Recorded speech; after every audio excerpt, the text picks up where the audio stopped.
Hello everyone, guess what? The Reserve Bank raised interest rates today. I'm here to explain to you why you feel in your heart, in your mind, in your stomach that this was a big mistake and a bad idea. Actually, the RBA just failed in terms of economics 101, and it just failed the Australian people yet again. Let me give you the context that really matters. The RBA raised interest rates 3 times in the middle of the GFC and then had to panic cut interest rates by 100 points at a time because it was the only central bank in the world to do so. You can't get dumber than that. The RBA kept interest rates at zero when the Australian economy was still in a boom phase coming out of COVID, and said it would keep interest rates there at zero for another couple of years, creating an asset bubble and cleavering the Australian people into 2 groups, those who already had property and those who didn't, because those who already had property got rich. Those who didn't have property at the time are now so far behind they may never catch up.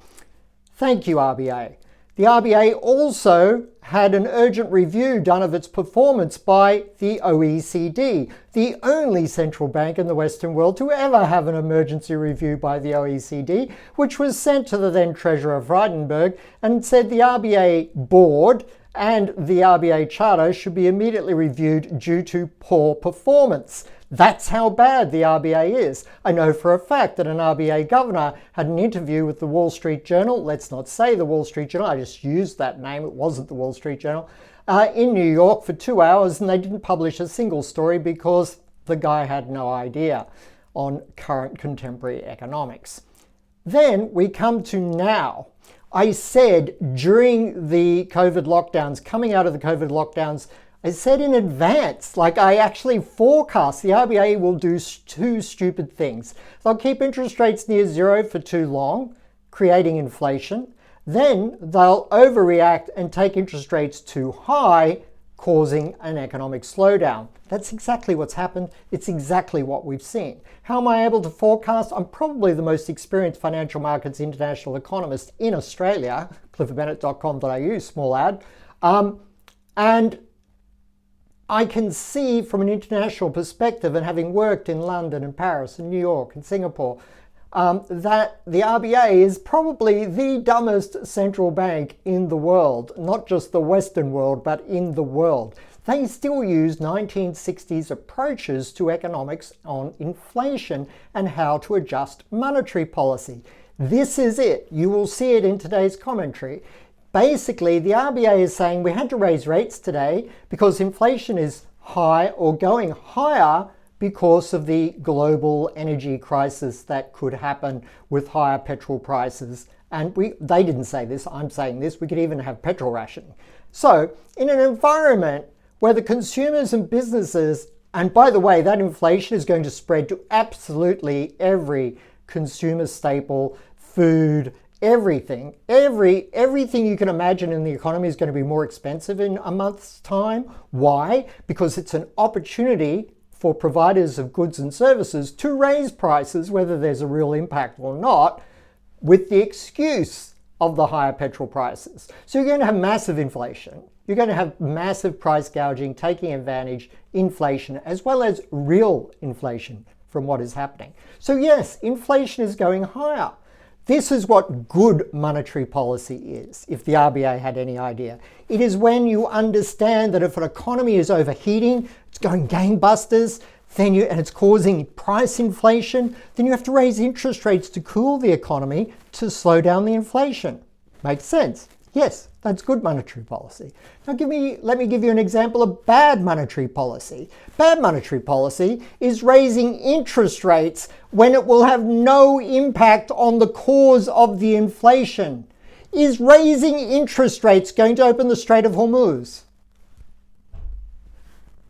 What you do when you raise interest rates because of COVID, or the COVID inflation post-economic boom that we had, or you raise interest rates because of higher energy prices causing inflation, all you do 2 things. One, as a central bank, as the RBA, you do this.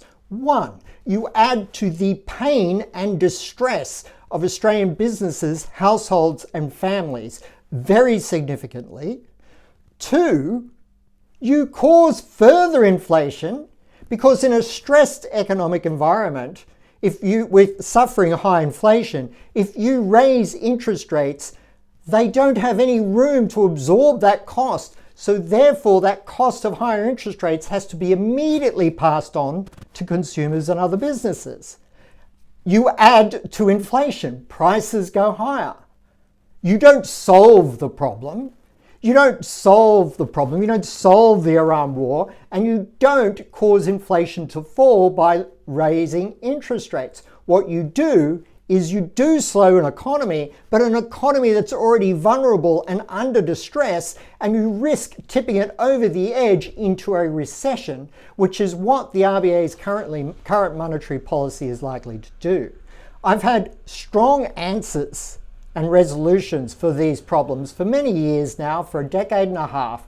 I've been simply saying the RBA governor has to be appointed from outside the bank, otherwise you're just going to get this constant bureaucratic groupthink, rethink of itself.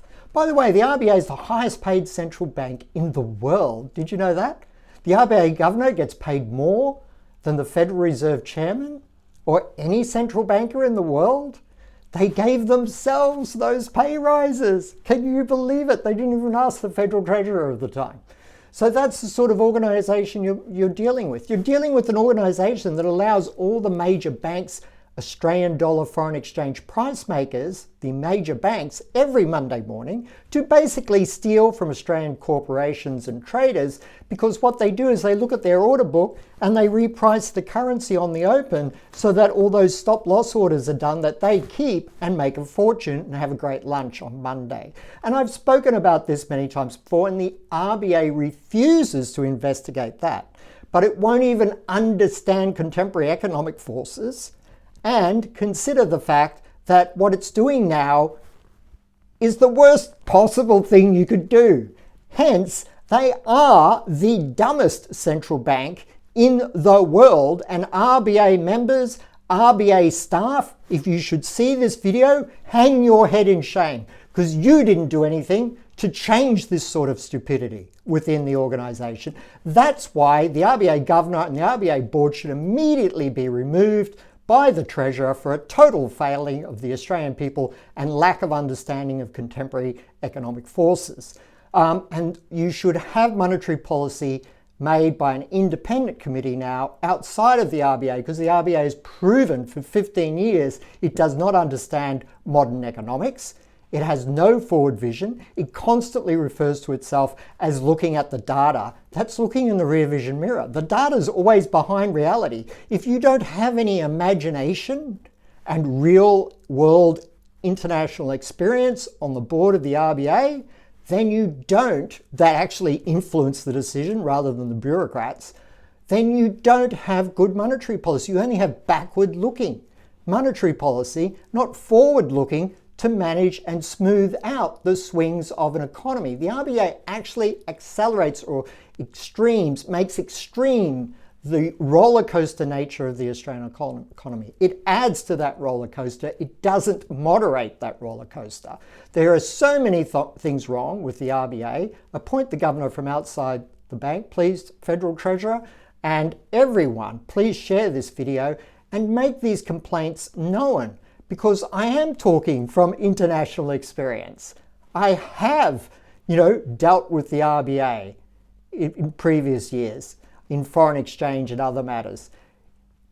It's so important that Australians understand how bad their central bank is and don't accept it any longer. Just don't accept it. Do something. And all those journalists and bank economists who pandy to the RBA, that's just being weak and wanting to have a good, safe career. That's all that is. And I feel sorry for some of the bank economists, because they probably agree with me, but they can't say anything, or the RBA will threaten to reduce their bond trading business with the bank, which is very profitable for the bank. There's all sorts of angles on this. I hope I can answer your questions. Don't forget, I have a website. I sell this service on global markets trading, cliffordbennett.com.au. But I really want this message to reach the Australian people and as many people as possible. Have a great day. We can't accept this underperformance, incompetence any longer. Thank you very much, Clifford Bennett.